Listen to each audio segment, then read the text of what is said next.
I got the Zhiyun Crane 3S to do a lot more than I think I wanted it to do. I am a really big fan of gimbals. I've always liked the motion of something like a tracking shot. I've always liked the look of something like a Steadicam. And when gimbals first became very affordable and very acceptable on the scene in the videography world, I picked up one right away. I used to own DSLRs and I had a Ronin M and I absolutely loved that thing, although it had its caveats. It was very annoying to put down, especially if I was doing one-person jobs, and also the stabilization was pretty good, but balancing that thing was really hard. Nowadays, gimbals are becoming easier to balance, and they also have a lot more applications. And now it is very common for gimbals to be used for cameras of all different kind of price points. The two gimbals that are kind of the kings of the world right now are the Movi Pro and the Ronin 2. The Movi Pro and the Ronin 2 could take very high payloads, but they're also pretty user-friendly, and they're able to be used with very common cameras, such as the Sony Venice and the Alexa Mini line. And the price of the Movi Pro and the Ronin 2 are gonna run you at least 8 grand for the actual gimbals itself, but this also isn't including accessories, which you're definitely gonna want in order to make your on-set workflow a lot better. And there really isn't a medium price range of a high-end gimbal that I would call the Movi Pro and the Ronin 2, and a lower-end gimbal that are really good with DSLRs, but pretty much only good with DSLRs. And then Zhiyun came out with the 3S, and this was one that raised my eyebrow quite a bit because it has a payload max capacity of 14.8 pounds. Now, anyone who uses a gimbal could probably tell you, okay, well, even though they recommend 14.8 pounds, you probably shouldn't be using a rig that's 14.8 pounds. But this still made me very curious because the cover image on the product website was a red with an Angenieux Easy Zoom. Yeah, I don't think this thing could actually hold that thing, but it was a clever tactic, to say the least. So I was very curious, and I decided, okay, well, you know, I'm going to rent this thing, and I'm going to try it out on a GH5S, and sure enough, on a DSLR camera, this thing works really well. But then I was like, I wonder if this can balance my Ursa. And sure enough, I was actually able to get this to balance my Ursa. So this thing actually ended up working, and it made me think, I wonder if it's worth buying one of these. But then I quickly realized as I was operating this thing for the first time, it was like, oh shoot, this thing is not meant to be held by a human being. Out of the box, the way Jude wants you to actually operate this thing is by holding this with one hand, this little grip over here, and the feet by another hand, which means you're operating kind of like a turret. I hit the mic. This has many problems. The first problem is that you're still taking most of the weight on whatever arm is holding the foot. This thing kind of helps, and you can actually, if you want to, dial in the controls. But the main thing that I want to do is if I have a gimbal is to hold it for a long period of time and, well, get a shot for a long period of time. Now, thankfully, that solution was remedied when third-party companies were able to make custom mounts for it, such as handles and also rings, but after using it for that one rental job, even if I was able to get some sort of rig with it, I wasn't really convinced that I would like to use it. But then something kind of happened. And it all started with this thing over here. For the Pro rig and also a separate accessory, you can buy this thing, which is a battery pack for the 3S. This is a thing that is advertised to power your crane for a long period of time than the initial batteries that go into it.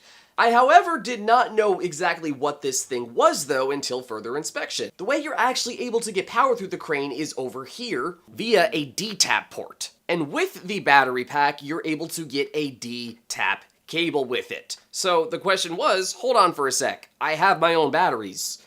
Could I just use this with my own batteries? Sure enough, the answer is yeah, you can.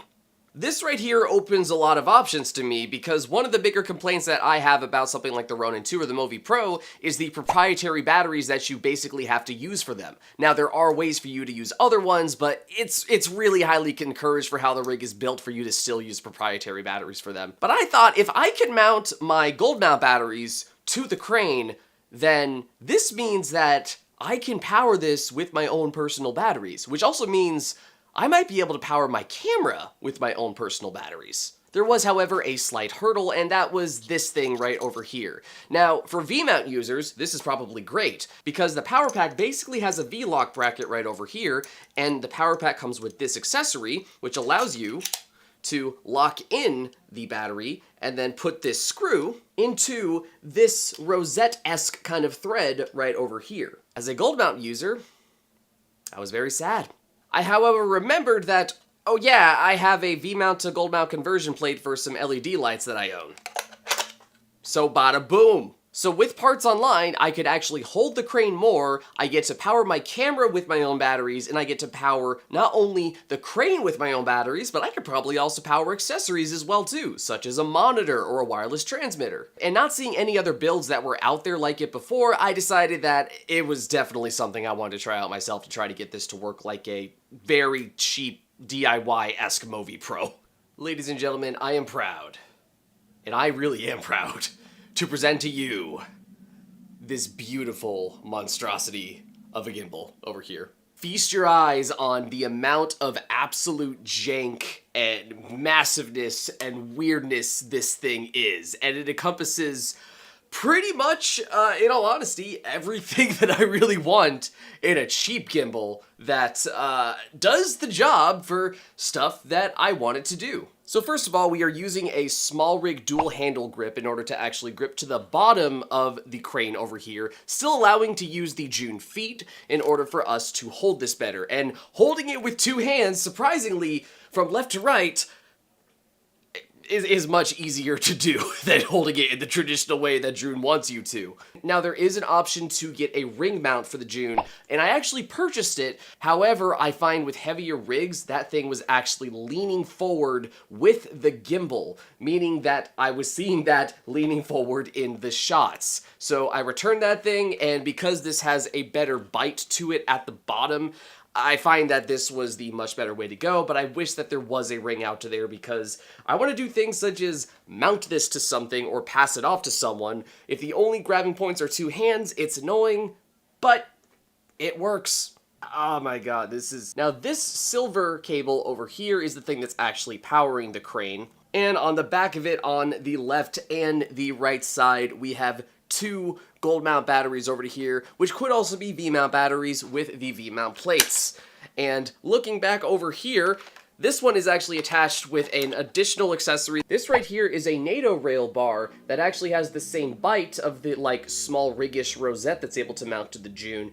And this over here V-lock plate is the thing that's attached to it via two Allen screws. And two screws is best, because that means there is not going to be slippage when it comes to it, and it's going to stay on there. Now, you can only go with one battery if you're doing a configuration like this. The reason I went with two batteries, though, is because I wanted to use a lot of accessories with this. I want to have the ability to have a wireless follow focus onto here. I want the ability to have a transmitter. I want a monitor, as well as also powering the camera. And I don't want to be in the territory of something like an amperage overload, especially if I'm using something like older batteries onto here, or if I'm using batteries that, well, I don't trust. And to power these accessories over here, we have a D-tap splitter through one of the batteries that's mounted to the bottom of here via Velcro. Yeah, you can see right there, this is the Velcro at the bottom, and it is enough room for me to mount two D-tap splitters if I so need, or any other accessories if I like, but for the meantime, for this configuration, one is fine by me. And also, while we're down over here, this is actually a Gen 1 Teradek Bolt Pro, and this has pass-through gold mount power, so if I wanted to, I could just get a transmitter onto this little ultralight arm right over here, and then have that powered via D-tap and SDI, but my gold mount Teradek is there instead, and I actually need to sell this thing because I'm getting really tired of not being able to transmit through walls. And then moving on, we have the monitor mount, and I have this on top of the handle over here, and it actually surprisingly is holding down very well, and the monitor is also powered via D-tap, and the SDI that is going into the monitor is actually chained from, oh god, the out of the Teradek. But where is the Teradek getting the input from? Well, we're actually going to be going to the top of the Zhiyun to reveal our power cable that is also chained via D-tap and our SDI cable up here, which is able for us to get our video feed. Now, as you can see, there are cables everywhere, and that is the annoying part of this. However, I have these cables in a way where if I release the axes, oh Jesus, they are not actually pulling onto the axes that I am actually able to loosen. So this right here is not tightening the tilt axis or obscuring the tilt axis. It is, however, not really the cleanest thing to look at with all of these cables over here, and then rigging these cables in order to go down to here is annoying, and I don't like doing it. However, the one thing that is a benefit to this is I can take the camera off of here just by unplugging the necessary cables. So if I want to go from gimbal configuration to a different configuration,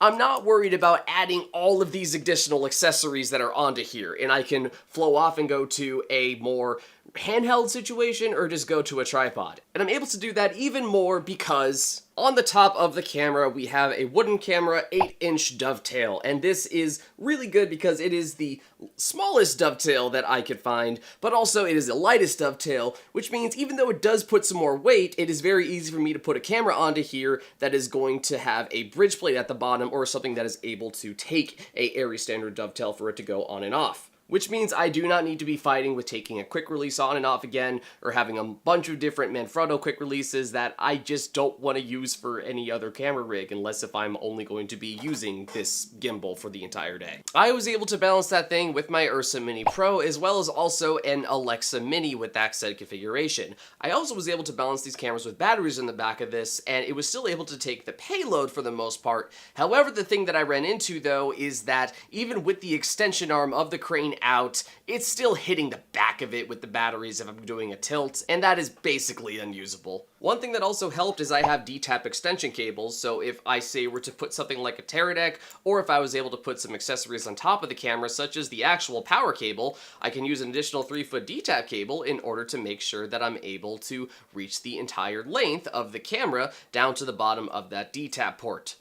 Now with all of those accessories onto there, I essentially made the gimbal a lot more expensive than it was, but there's still, again, a middle point between something like a Movi Pro and a Ronin 2, and something else in like half of the price kind of range. This right here, the 3S with this Frankenstein configuration, is probably the closest that I got to something that I'm pretty confident in for less of the price.